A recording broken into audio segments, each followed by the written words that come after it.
Hey guys, Hello Bella here, and in this video I'm going to be talking to you about why I think that hustle culture is toxic, and specifically why I think it's toxic for small business owners like me and creative entrepreneurs who are trying to make their way in the business world. So pretty much from a young age, I believed that I was destined to be a business owner. I don't know where this came from, but even from like first and second grade, I was selling things to my classmates.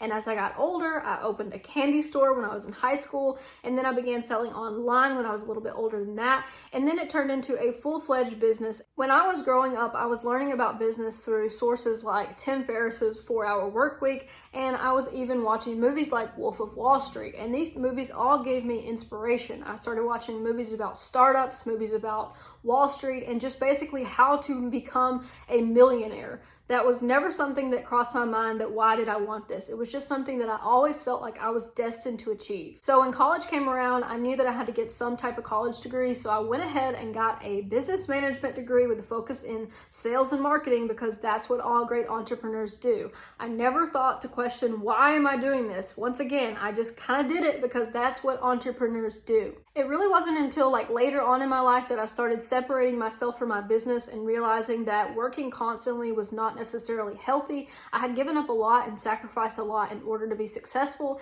And then once I had the success that I had said that I wanted, I still wasn't happy. Today, I am living in a paid off house. I drive a paid off car, not a nice car, but it is paid off. And I don't really have any debt for anything. I just pay my monthly bills that are recurring, and I have a little bit of assets and I have a little bit of money in the bank, and I'm very happy with what I have, but it all consumed me for a long time trying to get what I have and trying to be successful. And in this video, I want to talk to you about why I think that hustle culture is extremely toxic and why people are flocking away from this now. We're seeing a lot of people who describe work as something that they absolutely hate, and if they could have it their way, they would never work another day in their life. And I totally understand that, but to me, there's some kind of balance between finding meaningful work and then soul-sucking work. So I really consider myself to be lucky because I am self-employed, I'm a small business owner, I make a good living, I'm not rich, but I'm not poor, and I think that this is what most of us would probably want if we could describe it in our own words.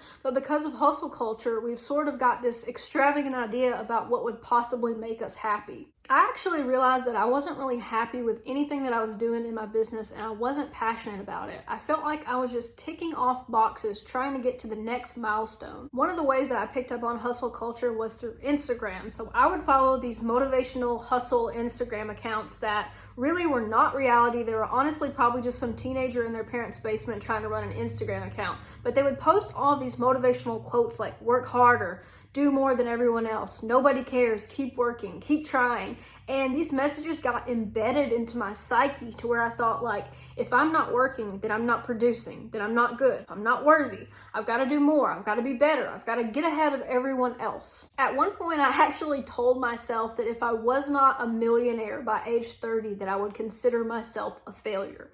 I'm 27 now, I'm not a millionaire, I'm barely a thousandaire. Looking back on that, I know that that was produced by hustle culture, because a big part of hustle culture is making your first million, the path to your first million. Just the audacity to be able to say your first million, like there's going to be a second and third and fourth and fifth million. You know, your first million is just your first million. So what I realized was that these are really strong beliefs and they're not mine.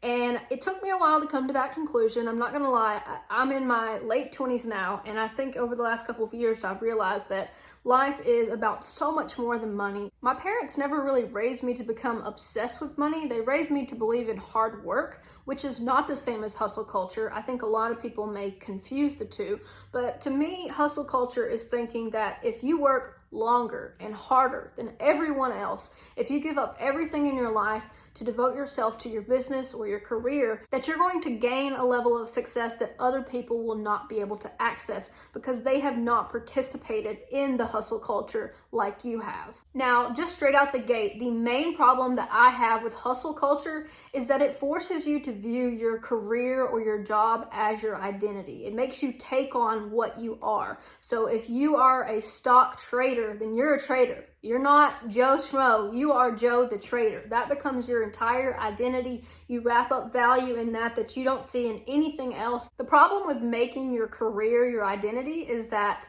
Sometimes in your career you have setbacks. Sometimes you completely fail, or sometimes you get fired. So if you get fired, are you going to say that your life is meaningless and your life is over? Or are you just going to pick yourself up and say, you know what, I can probably do this job for someone else. I may even be able to do a better job for someone else or find something else entirely to do. I'd like to think that I built my business around sustainable things that I can do that will keep it running, but it won't be running me. And that's a phrase in business like, run your business, don't let your business run you. And I think smart old school businessmen know this because they know how all-consuming it can be. I was in real estate for 1.5 years, and I literally lost 1.5 years of my life to being a real estate agent. It was the most toxic career path I could have possibly chosen. And you can go on any real estate Facebook group for real estate agents and just kind of see the messages that are getting promoted on these Facebook pages. Real estate agents live and breathe the hustle culture. When I was a realtor, I pretty much gave up all of my free time. All of the events that I went to revolved around real estate, and I actually started to see my friends and family as prospects instead of people. I literally looked at the people in my life who I care about and thought, they could be a way for me to make money. And when I realized that this is what I was going to be required to do to be a successful realtor, I just decided I cannot do this anymore. I had a breaking point. I had a burnout. I reached a level where I thought, you know, if this is what it's going to be for the next 5 or 10 years, I'm just not willing to do this in order to be successful. And to be honest with you, I was making really good money at the time, but the money still wasn't enough to justify how much my quality of life had gone down because I had completely neglected my mental and physical health. I had neglected my relationships, and I had pretty much given up everything in the pursuit to becoming a successful real estate agent in Alabama, which, what is that, like, who even wants that? After that 1.5 years of my life, I sat myself down and I said, Bella, you will never again in your life do something that you are not passionate about, that you don't care about in an attempt to chase money, because it was absolutely soul-sucking.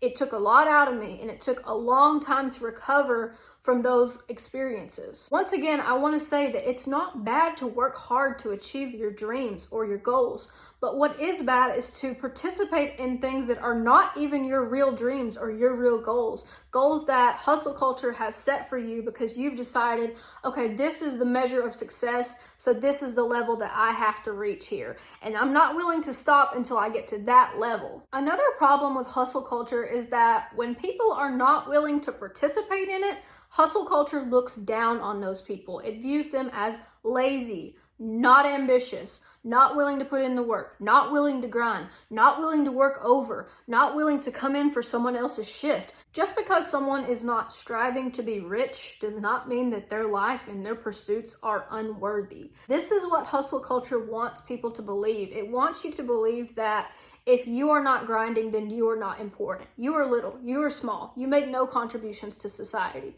You do not produce. You are not part of the capitalistic society that our country is built on. One of the scariest things to me about hustle culture is how indoctrinated I became, because I even looked at some career paths as complete wastes of time. I thought, who would ever want to be a teacher? Teachers make no money. Teachers have to deal with kids. They get summers off, but that's pretty much the only cool thing I could think about being a teacher. You hear these kind of messages from parents and from other people in life, but you never really realize where those messages come from. And if you think about it, being a teacher is probably one of the most admirable things in the world that you could be. Literally all knowledge is passed down through teachers. So with something like hustle culture devaluing something like teachers, you can see how this spreads into areas of our society that really can be damaging. Hustle culture wants you to believe that if you're not pursuing money, then you're not pursuing something that is worthwhile. When in reality, some of the most meaningful pursuits in a life are things like volunteer work, or starting a charity, or giving back, or becoming a part of your community, or helping someone in need. And none of those things provide financial gain for the person, but they provide so much more than that, so much more emotional gain that you get from that. Hustle culture also makes it to where we're pretty much always ungrateful and unhappy with what we have, because we're always looking to the next best thing. So here's an example for you, and I'll use myself because this is something that recently happened. I recently got to the 10,000 mark on YouTube for my subscribers, and the first thing that I did instead of celebrating was thought, well, now I'd like to make it to 50,000.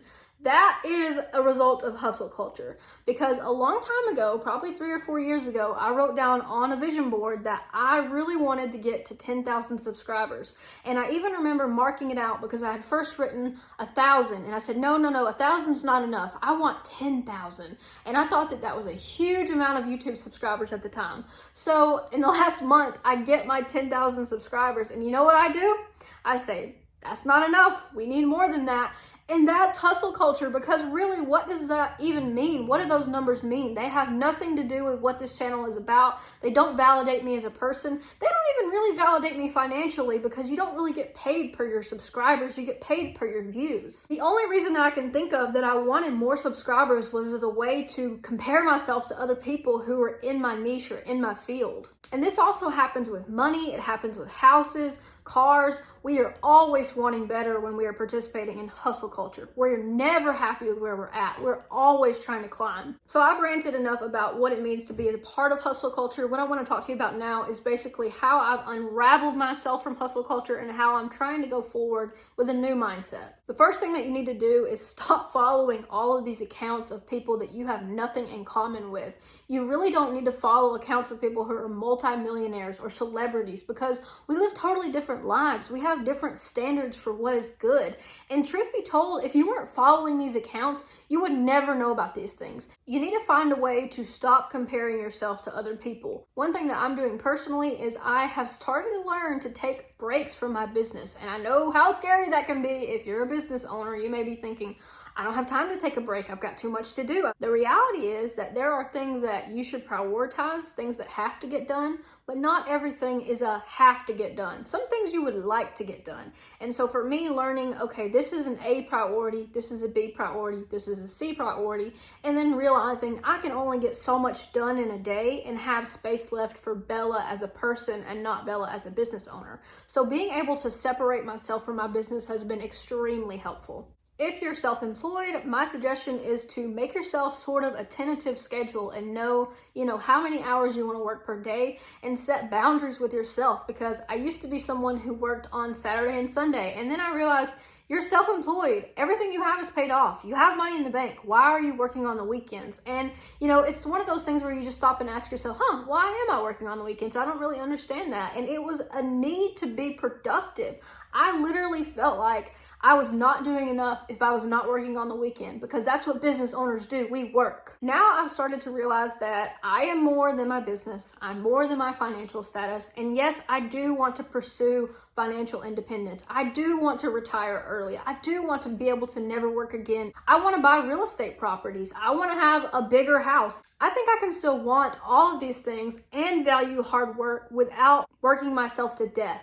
Hustle culture basically robbed me of my creativity for several years, and I'm just now starting to get it back. And I can tell you that my life is so much more meaningful when I'm exploring and when I'm doing things for the first time. If you are working every hour that you're awake and you only have time to work, eat, and sleep, that is to me not a life worth living. And it doesn't show that you're an extremely good worker and that you're a hustler. It to me just shows that you're inefficient. This is kind of morbid, but when you realize that you are going to die and nothing that you do really matters, and that your impact on the world is going to be minuscule, you really might start to look at life differently. And that is super dark, but at the same time, isn't it kind of freeing to just know that, I could die next week and everything that I've ever worked for or ever done or ever worried about would just poof, disappear? If you don't believe me, just think about people that have died and think about how quickly you forgot about them. You completely forgot their existence. You forgot what it was like to even know them.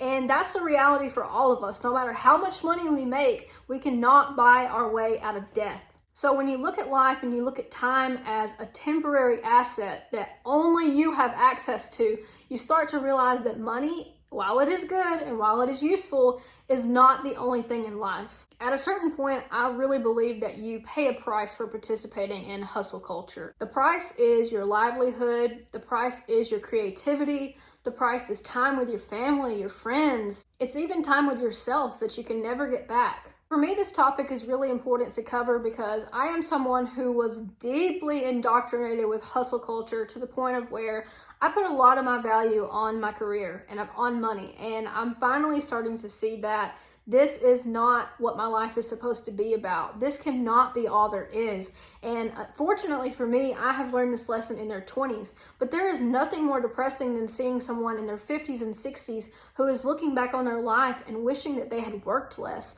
I promise you that you're never going to look back on your life and wish that you had worked more. That's just not something that we tend to say on our deathbed. We tend to say things like, I wish I would have taken more trips. I wish I would have spent more time with my kids when they were younger. I wish I would have explored things. I wish I would have danced. I wish I would have taken myself to the movies.